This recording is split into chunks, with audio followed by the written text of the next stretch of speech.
Vamos conhecer o Coliseu?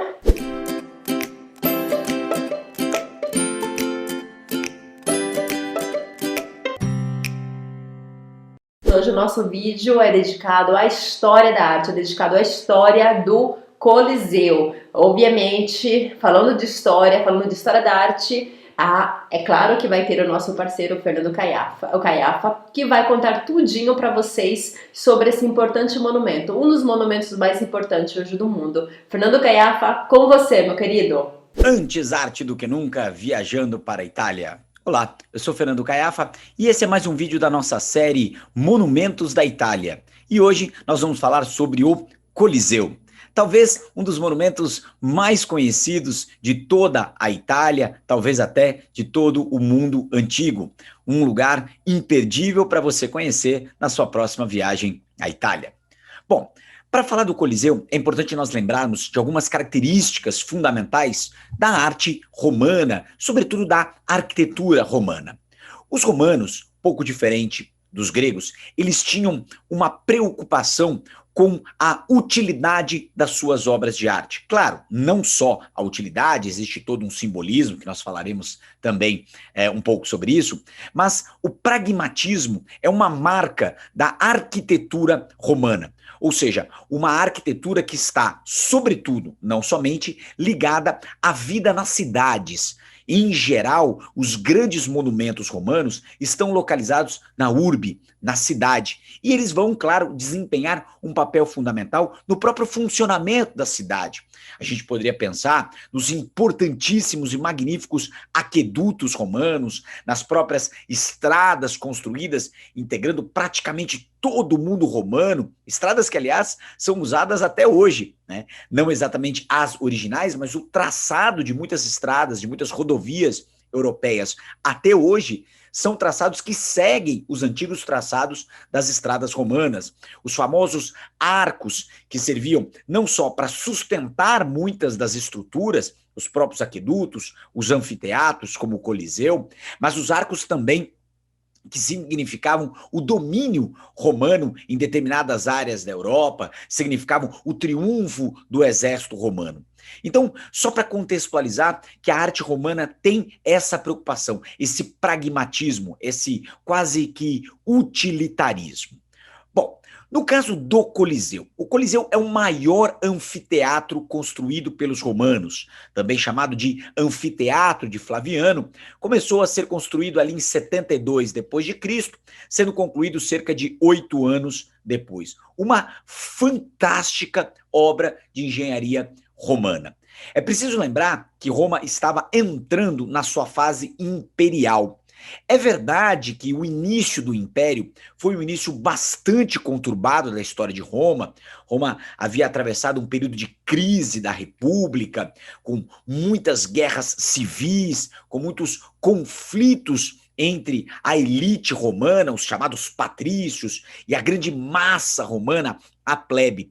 Crise essa que fora solucionada, em parte, pelos generais que acabariam se transformando em imperadores. Destaque para Júlio César, que não chega a ser exatamente imperador, mas governou como se fosse, e depois o primeiro assim conhecido imperador romano, o Caio Otávio Augustus. E por que eu estou falando disso?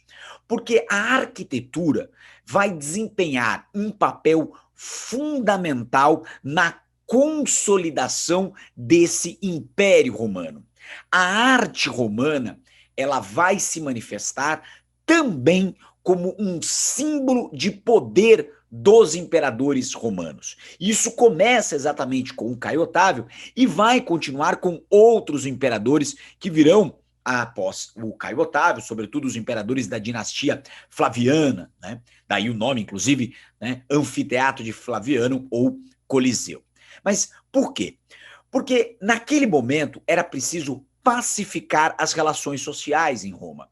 E a adoção de uma prática que já vinha acontecendo um pouco antes na República, mas que durante o Império se tornou absolutamente fundamental para essa estabilidade. Eu estou me referindo à política do pão e circo. E aqui eu chamo a sua atenção para um detalhe bastante importante.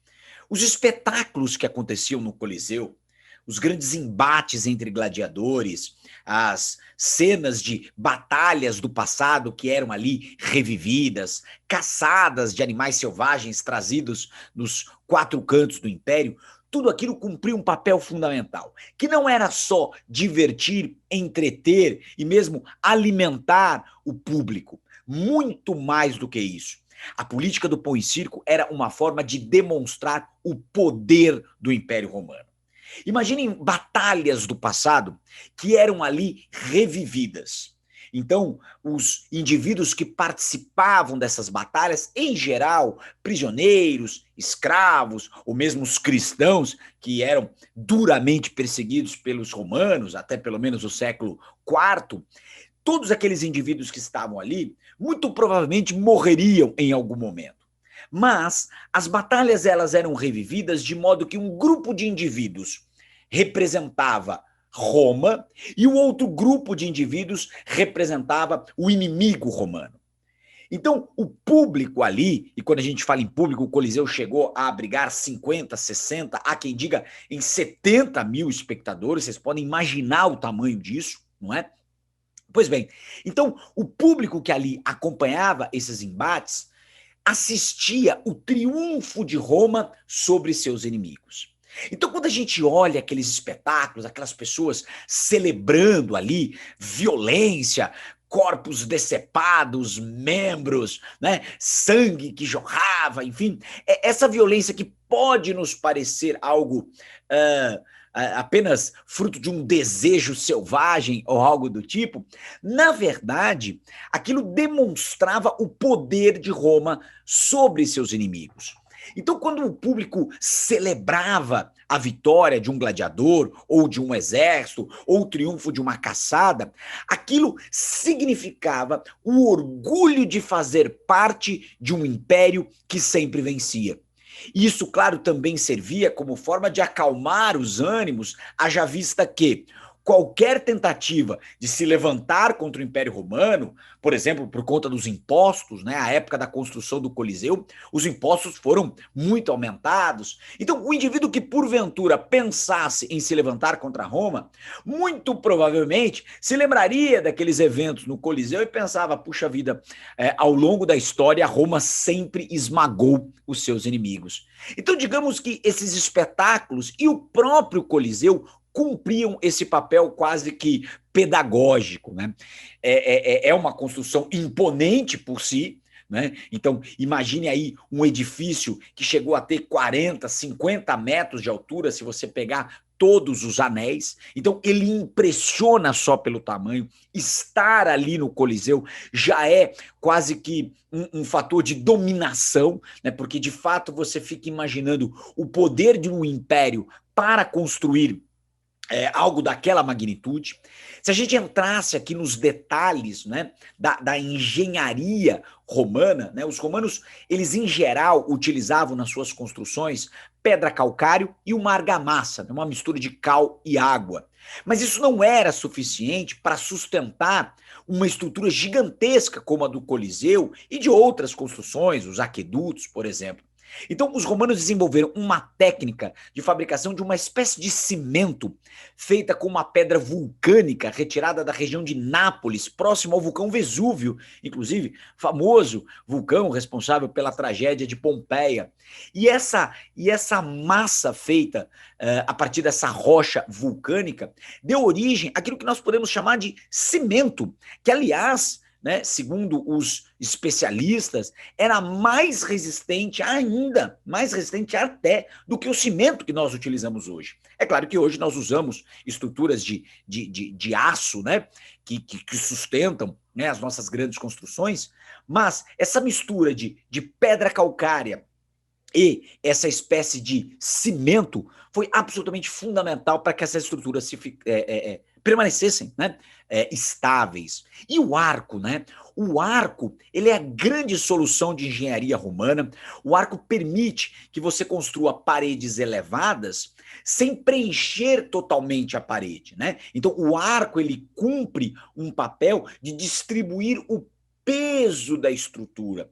Isso dá muita estabilidade para os edifícios. Então, o Coliseu, ele é repleto desses arcos. Você observa que em cada nicho, né, olhando do lado de fora do Coliseu, você tinha originalmente as imagens das divindades.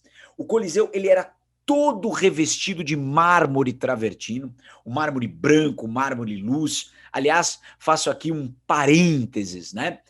Quando houve a transição da República para o Império, isso começa com Júlio César e é mantido por outros imperadores, todas as construções, pelo menos da capital, né, Roma, começaram a ser reformadas. Né? No lugar do tijolo de barro cru, né, entram os revestimentos de mármore branco. Isso tem toda uma razão de ser e todo um simbolismo. O barro cru é naturalmente um material mais frágil, que se desgasta com o tempo.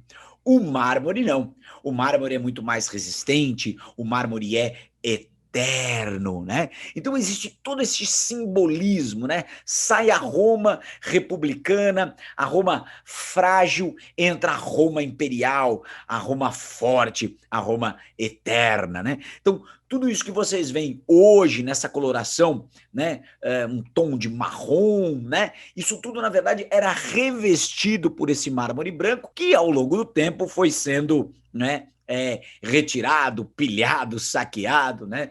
Vale lembrar que até o início da Idade Média o Coliseu ainda foi utilizado, basicamente com as mesmas funções, mas a partir da Idade Média o Coliseu vai sendo abandonado e já foi de tudo um pouco, né? Olhando o interior do Coliseu, algumas curiosidades que são muito interessantes, e eu particularmente acho uma delas tremendamente interessante, que é a possibilidade de inundar o interior do Coliseu. Né? A arena ela era formada por uma cobertura de madeira, né, areia por cima, mas por baixo do Coliseu havia inúmeros canais, não só para permitir o acesso, né, de indivíduos, gladiadores ou mesmo de animais por baixo da arena, né, então escotilhas que se abriam, mas também era possível inundar o Coliseu e reproduzir ali batalhas navais.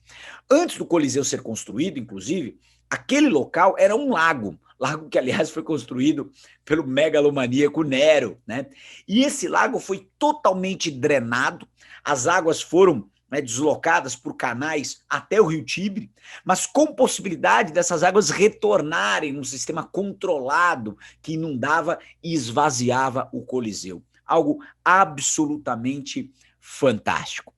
Passear pelo Coliseu é passear pela história de Roma, desde os seus aspectos simbólicos de demonstração de poder, mas também perceber, olhar de perto as maravilhas da engenharia romana. O império que fez da arquitetura, que fez da sua arte, não só, né, um símbolo, né, mas muito mais do que isso, uma grande demonstração de poder. Quando você viaja por várias regiões da Europa que outrora estiveram sob domínio romano, é muito provável que você encontre antigas estruturas romanas. Como eu já disse aqui, de aquedutos a anfiteatros, sim, porque há outros anfiteatros espalhados pela Europa, regiões que foram dominadas por Roma, estradas romanas, arcos do triunfo que celebravam, né, o poder militar romano.